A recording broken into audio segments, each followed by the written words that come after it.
नमस्कार दोस्तों, स्वागत है एक बार फिर से आपका अपने YouTube चैनल ज्ञान ऑटोमेशन में। दोस्तों, जैसा कि आप सभी लोगों को पता है कि हमारा RLC एंड कंट्रोल सर्किट का सेशन स्टार्ट है, जिसमें से आज चौथा क्लास है। तो मुझे उम्मीद है कि आप सभी लोग इस क्लास का आनंद ले रहे होंगे। और जो लोग अभी चैनल पे नए हैं तो वो चैनल को सब्सक्राइब कर लेना, और जिन्होंने पिछला सेशन नहीं देखा है तो वो जाकर के देख सकते हैं। लेकिन अगर वो नहीं देखें तो इस सेशन में कोई प्रॉब्लम नहीं होगा, क्योंकि यहाँ पर हम एक नया टॉपिक स्टार्ट करने वाले हैं। और आज का जो टॉपिक होगा वो होगा रिले से रिलेटेड। और हम लोग बिल्कुल ऑल टोटल आज रिले का पोस्टमार्टम कर देंगे, पूरा A to Z रिले के बारे में सीखेंगे। और आज के बाद आपको रिले में कभी प्रॉब्लम नहीं होगा। ठीक है, तो सबसे पहले हम लोग समझते हैं कि रिले है क्या चीज। ठीक है, रिले अगर आप कहीं जाते हो तो ये इंटरव्यू बेसिस पे बहुत इंपॉर्टेंट क्वेश्चन है। आज से मान के चलिए कि 90% इंटरव्यू में रिले के बारे में जरूर पूछा जाता है। तो ये जानना बहुत जरूरी है कि रिले है क्या चीज। ठीक है, तो अगर आपसे कोई पूछता है कि रिले क्या चीज है, या पूछता है व्हाट इज रिले, तो आपको क्या बताना है। ठीक है,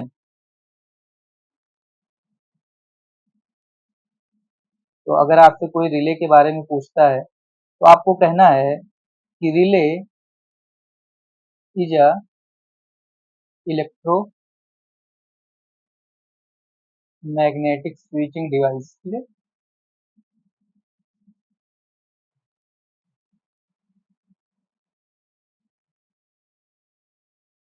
तो आपको क्या बताना है कि relay is a electromagnetic switching device. Relay एक ऐसी डिवाइस है जो कि स्विचिंग के काम करती है, लेकिन इसके अंदर जो स्विचिंग होता है वो किस बेस पे होता है, वो इलेक्ट्रोमैग्नेटिक बेस पे होता है। फिर वो आपसे पूछेगा कि सर आप मुझे ये बताइए कि ये इलेक्ट्रोमैग्नेटिक होता क्या चीज है। ओके, तो अगर हम ये बात बताते हैं तो हमें सबसे पहले इलेक्ट्रोमैग्नेटिक के बारे में समझना चाहिए कि ये होता क्या चीज है। ठीक है, आपने फिजिक्स में पढ़ा होगा। ठीक है, या आपने बचपन में देखा होगा कि आप अपने बालों पे अगर पेन को रगड़ते थे तो उसमें क्या होता था, अगर कागज के टुकड़े पास ले जाते थे आप तो कागज का टुकड़ा उससे चिपक जाता था। ठीक है, वही प्रोसेस होता है कि जैसे मान लेते हैं कि कोई ये एक छड़ है आपके पास। ठीक है, ये आपके पास कोई एक छड़ है, और इस छड़ पे आपने क्या किया है, इस पे कॉयल लपेट दिया है। और कॉयल लपेटने के बाद में इसमें अगर आप लाइव न्यूट्रल सप्लाई देंगे तो क्या होगा, इसके साइड में, ठीक है, इसके साइड में मैग्नेटिक फील्ड जनरेट होगा। कौन सा फील्ड? मैग्नेटिक फील्ड जनरेट होगा। तो इसी मैग्नेटिक फील्ड जनरेट होने के कारण में जो स्विचिंग होता है उसी को हम लोग इलेक्ट्रोमैग्नेटिक स्विचिंग बोलते हैं। ओके, अभी इसके बारे में और डिटेल में आगे हम लोग पढ़ेंगे। तो रिले के बारे में क्लियर हुआ कि रिले क्या चीज है। अब हम लोग बढ़ते हैं रिले के टाइप के बारे में कि रिले के कौन कौन से टाइप होते हैं। ठीक है, तो अभी सिर्फ आपको बिल्कुल बेसिक भाषा में समझना है कि रिले दो टाइप का होता है। ठीक है, आपको बहुत लोग बहुत टाइप के बताएंगे, लेकिन जो मैं बता रहा हूँ आपको सिर्फ ये समझना है कि रिले दो टाइप का होता है। ठीक है, तो यहाँ पर रिले टाइप की अगर मैं बात करूँ तो रिले सिर्फ दो टाइप का होता है। ओके, कौन कौन सा? एक होता है AC रिले और दूसरा होता है DC रिले। ओके, अब AC रिले या DC रिले की अगर मैं बात करूं तो AC को हम कब कैसे कॉन्फ़िगर करेंगे और DC को कैसे कॉन्फ़िगर करेंगे, इसके बारे में हम थोड़ा सा समझेंगे। ओके, तो सबसे पहले हम जानते हैं कि मैं बिल्कुल बेसिक सा बात आपको बता रहा हूँ कि जो AC रिले है, ठीक है, तो this relay is operating by AC supply. ठीक है, this relay is operated by AC supply. Okay, तो जो हमारा AC रिले है वो AC सप्लाई से ऑपरेटेड होता है, और जो DC रिले है, ठीक है, तो वो DC सप्लाई से ऑपरेटेड होता है।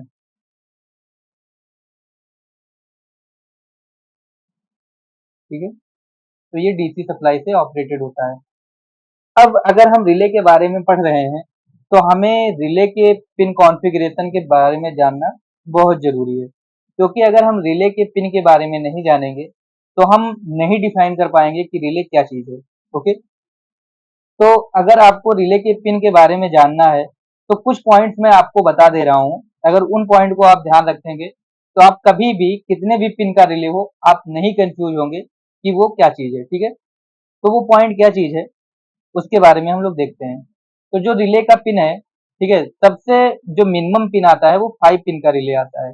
ओके, तो रिले के पिन के अंदर पहले क्या क्या होता है आप हम लोग ये देखते हैं। तो रिले के अंदर जो टर्मिनल होते हैं उसमें से कॉइल होती है, और एनो टर्मिनल होता है, एनसी टर्मिनल होता है, ठीक है, और एक कॉमन टर्मिनल होता है।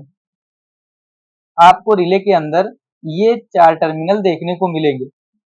कॉइल जो होता है इसकी 2 टर्मिनल होती हैं, एक A1 होता है, एक A2 होता है, लेकिन एनो सिर्फ एक टर्मिनल होता है, एनसी भी एक टर्मिनल होता है और कॉमन भी एक टर्मिनल होता है।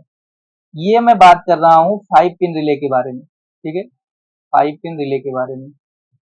अगर बात 5 पिन की रिले की आती है तो उस रिले के अंदर क्या होगा, कॉइल होगा जिसकी 2 टर्मिनल होंगी, A1 और A2। उस रिले के अंदर एक एनो होगा, एक एनसी होगा और एक कॉमन होगा। अब आपके माइंड में ये सस्पेंस आ रहा होगा कि ये एनो एनसी क्या है, कॉमन क्या है, A1 A2 क्या है। तो अभी हम लोग रिले का जब डायग्राम बनाएंगे, ठीक है, जिसे सिंबल बोलते हैं, तो आपको सारी चीजें समझ में आएंगी। ओके, तो रिले का जो सिंबल होता है वो कैसे होता है। रिले के अंदर एक कॉइल होती है, ठीक है, तो यहाँ पर हम लोग एक कॉइल डिजाइन करेंगे।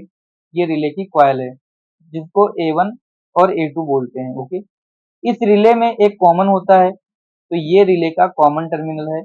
एक एनसी होता है तो ये रिले का एनसी टर्मिनल है। एक एनओ होता है तो ये रिले का एनओ टर्मिनल है। इसको हम बोल देते हैं एनओ टर्मिनल है, ये एनसी टर्मिनल है, और ये है आपका कॉमन टर्मिनल। ठीक है, जैसे ही आप A1 A2 में सप्लाई देंगे, ठीक है, ये जो A1 और A2 टर्मिनल आपको दिख रहा है, तो जैसे ही आप A1 A2 में सप्लाई देंगे वैसे ही इसमें मैग्नेटिक फील्ड जनरेट होगा, ये जो कॉइल है बीच में।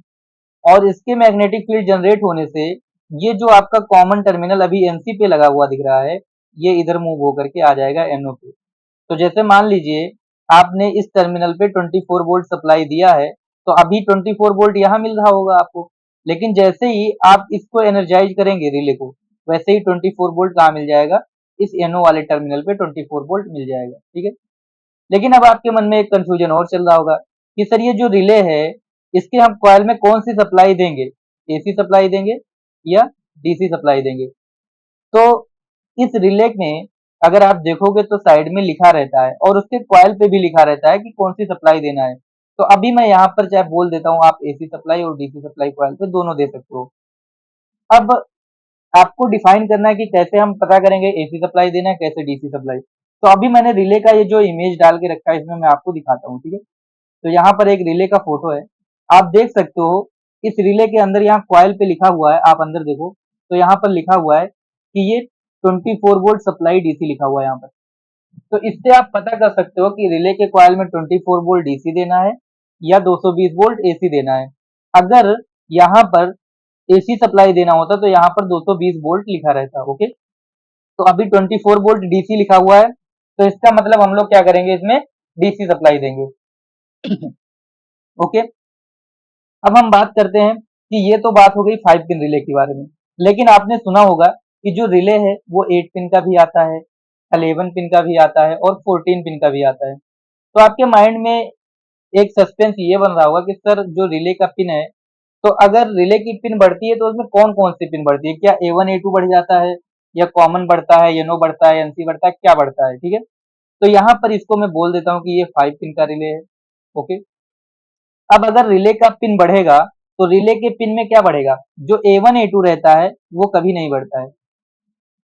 रिले कितने भी पिन का हो, लेकिन जो A1 और A2 रहेगा वो हमेशा इक्वल रहेगा। ठीक है, अगर रिले एसी टाइप है तो आप एसी सप्लाई दोगे, अगर रिले डीसी टाइप है तो आप डीसी सप्लाई दोगे।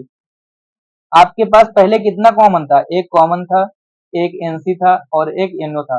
बट अगर आपके पास रिले की पिन बढ़ी तो आपके पास क्या बढ़ेगा, कॉमन बढ़ेगा, एनसी बढ़ेगा और एनओ बढ़ेगा। मतलब जो A1 A2 था वो उतना ही है। तो ये हो गया कॉमन वन, ये हो गया कॉमन टू, ये हो गया NO1, ये हो गया NC1, ये हो गया NO2 और ये हो गया NC2। ओके, ये कितने पिन की बात हो गई, 8 पिन रिले की बात हो गई। ओके, तो जैसे ही आप इसमें सप्लाई दोगे तो ये इस पे चिपक जाएगा और ये इस पे चिपक जाएगा। ये जो दोनों पॉइंट होते हैं ये दोनों ये आपस में कनेक्टेड होते हैं। तो इसको हम लोग क्या करते हैं, जब सप्लाई देते हैं तो ये दोनों आपस में एक साथ इस पॉइंट पे पहले टच रहते हैं और बाद में एनओ वाले पॉइंट पे टच हो जाते हैं, ठीक है। अगर अब बात आ जाती है कि अगर सर हमारे पास 11 पिन का रिले हो तब हम क्या करेंगे? तो करना कुछ नहीं है। अगर आपके पास 11 पिन का रिले है तो जो कॉइल थी आपके पास वो तो कॉइल की संख्या उतनी ही रहेगी, एक ही, उसको तो बढ़ना नहीं है, ये A1 और A2 ही रहेगा।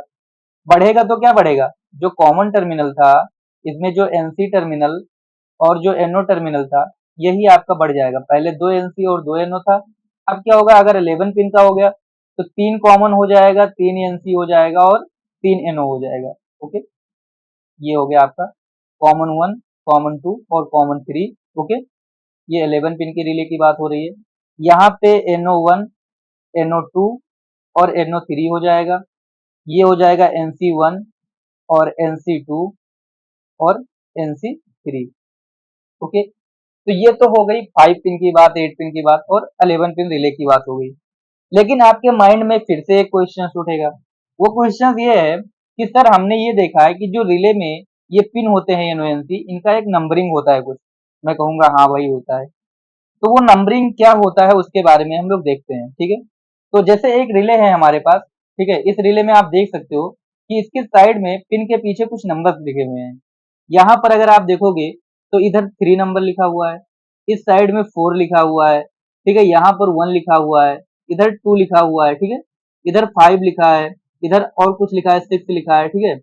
ऐसे करके नंबर लिखे होते हैं। तो ये जो रिले में नंबर लिखे होते हैं ये किस अकॉर्डिंग होते हैं थोड़ा सा इसको मैं बताता हूँ। जैसे अगर 8 पिन का रिले है तो A1 A2 को हम लोग बोलते हैं 13 नंबर और 14 नंबर। ओके, जो हमारा रिले का A1 A2 होता है उसको 13 और 14 बोलते हैं। जो रिले का कॉमन 1 होता है इसको 9 नंबर बोलते हैं, जो NO1 होता है इसको 5 नंबर बोलते हैं और जो NC1 होता है इसको 1 नंबर बोलते हैं। जो कॉमन 2 होता है इसको हम लोग 12 नंबर बोलते हैं, जो NO2 होता है उसको 8 नंबर बोलते हैं और जो NC2 होता है इसको 4 नंबर बोलते हैं, ठीक है। अब अगर 11 पिन की बात आएगी तो क्या होगा? तो जो 8 पिन का था उतना तो सेम रहेगा। आप एक चीज ये देखो कि NO1 से अगर NO2 पे बढ़ रहा है तो कितना बढ़ रहा है? 3 बढ़ रहा है ना। अगर NC1 से NC2 का नंबर जा रहा है तो कितना बढ़ रहा है? 3 बढ़ रहा है। अगर कॉमन 1 से कॉमन 2 का नंबर जा रहा है तो कितना बढ़ रहा है? 3 बढ़ रहा है। तो अगर पिन्स बढ़ेगी, मान लो 11 पिन की हो गई तो 12 से ये कितना हो जाएगा? 12 से 15 हो जाएगा। कहने का मतलब ये जो कॉमन 3 होगा कि कितने नंबर का होगा?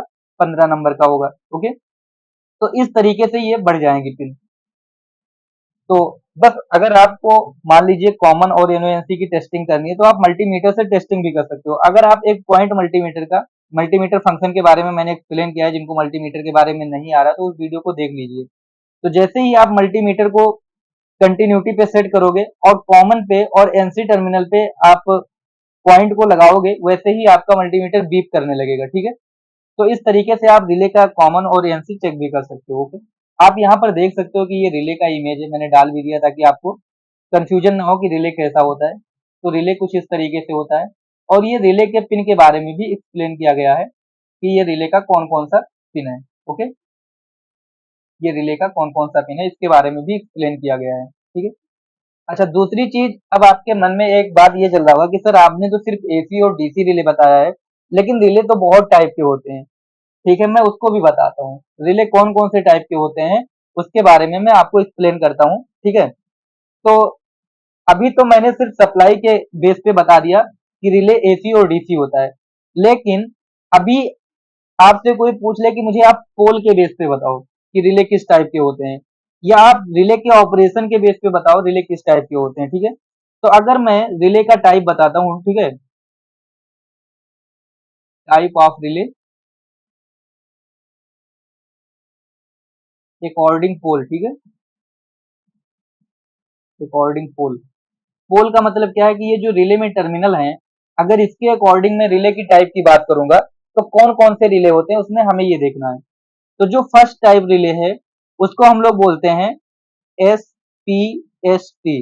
ओके, इसका फुल फॉर्म ये होता है कि ये single pole, single pole single throw, single pole single throw. Okay, अब ये सिंगल पोल सिंगल थ्रो क्या होता है इसके बारे में अभी हम बताएंगे, पहले हम लिख लेते हैं कितने टाइप के रिले होते हैं, ठीक है। दूसरा जो होता है ये होता है SPDT, इसको बोलते हैं सिंगल पोल और double throw, single pole double throw.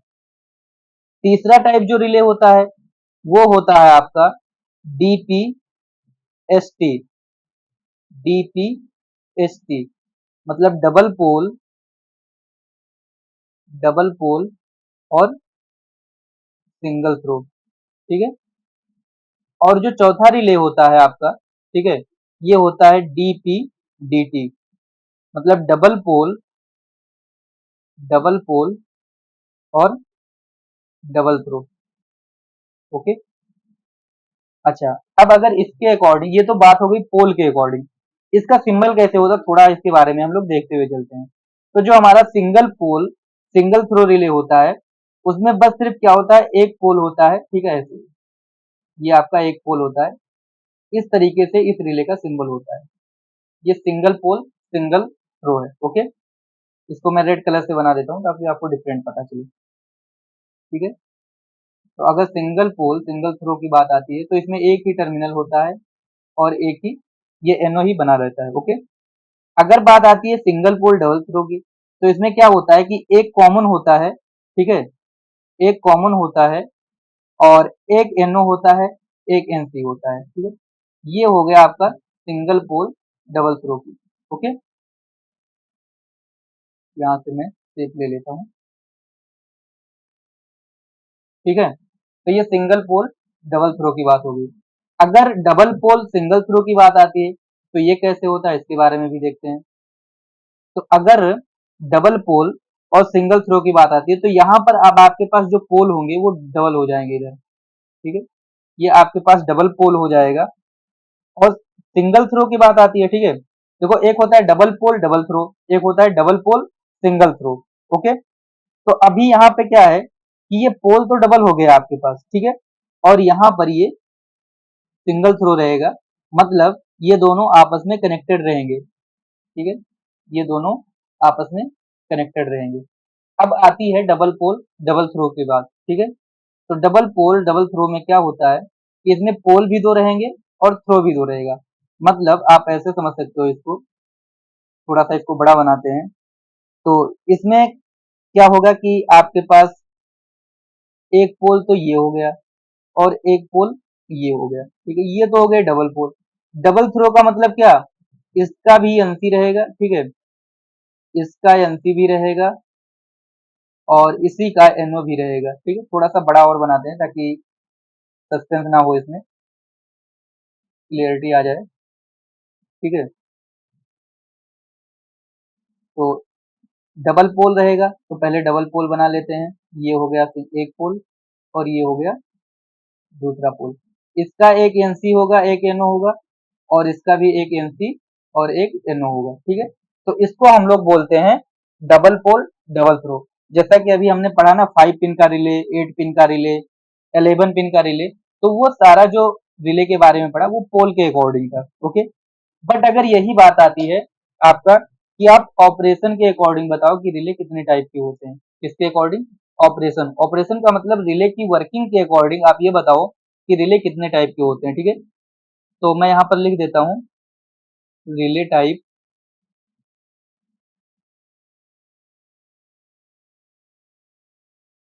According operation की। अगर ऑपरेशन के अकॉर्डिंग रिले का टाइप बताना है तो उसको हम कैसे बताएंगे, कौन कौन से टाइप के होते हैं, ठीक है। तो इसमें जो हम लोग टाइप लिखेंगे, सबसे पहला टाइप जो आता है इसमें हमारा वो होता है E M R. E M R का मतलब क्या होता है, इलेक्ट्रो मैकेनिकल रिले, जिसके बारे में अभी हम लोग स्टार्टिंग में पढ़े थे। एक जो दूसरा होता है जिसका नाम आपने बहुत सुना होगा, उसको बोलते हैं एस एस आर, ये होता है सॉलिड स्टेट रिले, ओके। उसके बाद एक तीसरा जो होता है इसमें उसे बोलते हैं हाइब्रिड रिले। कौन सा रिले, हाइब्रिड रिले, ठीक है। और भी इसमें आते हैं ऑपरेशन के अकॉर्डिंग, रीड रिले भी आता है, ठीक है, रीड रिले। उसके बाद में इलेक्ट्रोथर्मल रिले भी आता है, ठीक है, इलेक्ट्रो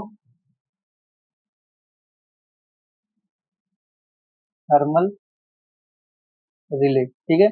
और एक जो और रिले आता है उसको बोलते हैं polarise and non polarise relay, ठीक है।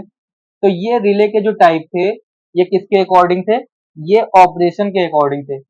अब इलेक्ट्रोमैकेनिकल रिले क्या होता है, तो जैसा कि अभी आपने जिस रिले के बारे में पढ़ा कि हम इसमें कॉइल होता है, एक एनओ होता है, एक एनसी होता है, इसमें हम सप्लाई देते हैं तो ये स्विचिंग का काम करता है।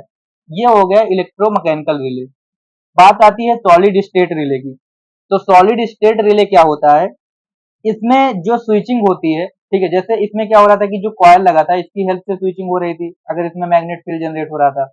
लेकिन सॉलिड स्टेट रिले के अंदर ऑप्टो कपलर लगा होता है, ठीक है। इसका जो सिंबल होता है वो कुछ इस तरीके से होता है, देख सकते हो आप, ठीक है। और उसके बाद में यहाँ पर हम लोग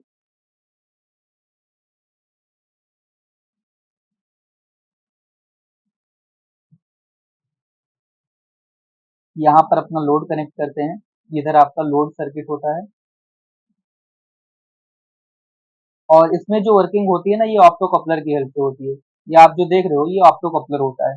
ऑप्टो कपलर में क्या होता है कि इसमें रेज निकलता है। मैं ऑप्टो कपलर से रिलेटेड एक वीडियो लाऊंगा जिसमें आपको सारी चीजें ऑप्टो कपलर से रिलेटेड समझ में आएगा, क्योंकि ये एक बहुत लंबा टॉपिक है तो इसमें हम उसको नहीं बताएंगे, ओके। तो यहाँ पर ये ऑप्टो कपलर लगा होता है, ये यहाँ पर लोड सर्किट रिले होता है। एसएसआर रिले जो होता है इसको हम लोग फास्ट स्विचिंग के लिए लगाते हैं। आप ऐसे समझिए कि जैसे मान लो कि एक सेकंड में 10,000 पल्स काउंट करने हैं तो वहां पर जो स्विचिंग होगा वो एसएसआर रिले से हम लोग करवाएंगे, ओके। हाइब्रिड रिले का मतलब क्या होता है, ये आपका ईएमआर रिले की भी जैसा काम करता है और एसएसआर रिले के जैसा भी काम करता है। इसके अंदर इस रिले का भी और इस रिले का भी, दोनों रिले का सर्किट कंबाइन होता है, इसीलिए इसको हम लोग हाइब्रिड रिले बोलते हैं। रीड रिले में क्या होता है, रीड रिले में एक ऐसे छोटा सा पॉइंट होता है, ठीक है, इसमें से वायर निकले हुए होते हैं। जब हम जैसे मान लीजिए कोई न्यूमेटिक सिलेंडर है, अगर उसको उसकी पोजीशन पता करना है तो वहां पर हम लोग रीड रिले को लगा देंगे। तो जैसे मान लीजिए न्यूमेटिक सिलेंडर जैसे इसके पास तक पहुंचेगा तो इसमें मैग्नेट की वजह से नीचे सप्लाई ये पास करेगा और इसके बाद फीडबैक हमारा रिले पे हम लोग मतलब पीएलसी पे ले सकते हैं या उससे अगर कोई आउटपुट ऑन करना चाहते हैं तो वो हम कर सकते हैं, ठीक है। तो रीड रिले का ये वर्किंग होता है। इलेक्ट्रोथर्मल रिले क्या होता है, ये रिले जो है ये अकॉर्डिंग हीटिंग के अकॉर्डिंग काम करता है। जैसे आपने ओवरलोड रिले का नाम सुना होगा, ओएलआर रिले, ठीक है, ओवरलोड रिले। तो जो ओएलआर होता है वो भी थर्मल की सिद्धांत पे काम करता है, ठीक है। तो ये जो इलेक्ट्रोथर्मल रिले रिले है ये उसी के अंतर्गत आता है। फिर उसके बाद में एक लास्ट में आता है polarise and non polarise relay, okay. इसमें क्या होता है कि पोलराइज में जैसे मान लीजिए ये कॉइल है रिले का, ठीक है, ये रिले है तो इसमें कॉइल दिया होता है। तो पोलराइज में ये डिफाइन होता है कि जैसे रिले के दो पॉइंट है, ठीक है, जो कॉइल है रिले का कॉइल उसके दो पॉइंट होते हैं।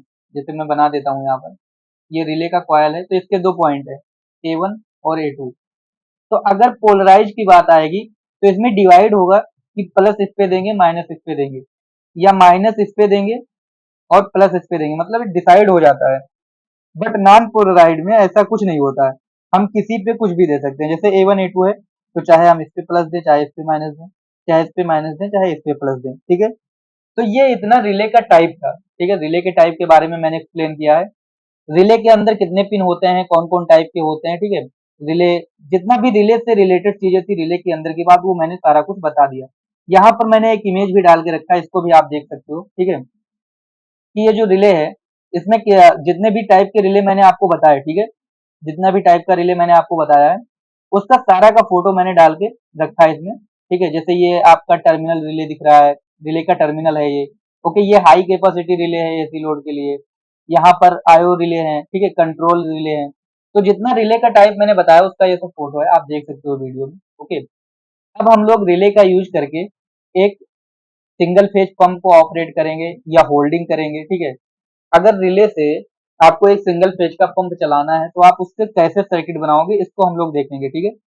तो अब हम लोग देखेंगे single phase pump, single phase pump operation with relay, ठीक है। अगर रिले से मुझे सिंगल फेज पंप को ऑन ऑफ करना है तो हम कैसे करेंगे, उसका सर्किट देखते हैं, ठीक है। तो अगर सिंगल फेज पंप को ऑन ऑफ करना है तो आपके पास क्या क्या चीज होना चाहिए, पहले आप ये सोचिए, ठीक है। आपके माइंड में ये ख्याल आना चाहिए कि आपके पास स्टार्ट करने के लिए एक स्टार्ट पुश बटन होना चाहिए, स्टॉप करने के लिए एक स्टॉप पुश बटन होना चाहिए, ठीक है। कभी भी आप कोई सर्किट बनाइए तो सबसे पहले आप ये सोचिए कि आपके पास कौन कौन सा कंपोनेंट होना चाहिए, ठीक है। उसके बाद अगर हम पंप को रिले से होल्डिंग करेंगे तो हमारे पास रिले होना चाहिए।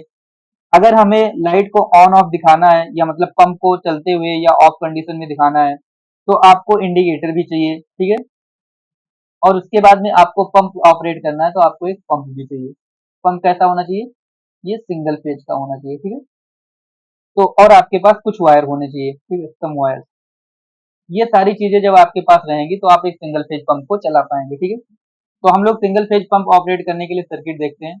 मान लेते हैं कि ये अपने पास लाइव सप्लाई था, लाइव सप्लाई उठाएंगे हम लोग। सबसे पहले हम लोग कनेक्ट कर देंगे यहाँ पर स्टार्ट पुश बटन, उसके बाद में फिर से सप्लाई उठाएंगे, यहाँ लगाएंगे स्टॉप पुश बटन, और उसके बाद में यहाँ पर होगा A1 और A2, ठीक है। क्या होगा, A1 और A2। ये जो A1 A2 है ये किसका A1 A2 होगा, ये रिले का A1 और A2 होगा, जिसे रिले का 13 नंबर और 14 नंबर बोलते हैं। और इस साइड में हो जाएगा ये न्यूट्रल, ओके। तो ये आ जाएगा आपका न्यूट्रल यहाँ पर, और ये हो जाएगा रिले का 13 नंबर और ये हो जाएगा 14 नंबर, ओके। अब अगर हमें पंप कनेक्ट करना है तो हम पंप कहाँ कनेक्ट करेंगे, ये जो आप देखोगे लाइव सप्लाई जब आप बटन प्रेस करोगे तो A1 पे पहुंचेगा। तो इसी A1 और A2 से हम लोग क्या करेंगे, जो अपना सिंगल फेज का पंप है उसको हम कनेक्ट कर देंगे। इससे ये जो A1 और A2 है इसी से हम लोग ये सिंगल फेज का जो पंप है इसको हम लोग कनेक्ट कर देंगे। अब जैसे ही बटन को प्रेस करेंगे पंप ऑन तो हो जाएगा बट होल्डिंग नहीं होगा। जैसे ही हम उस बटन को छोड़ेंगे तो ये बंद हो जाएगा।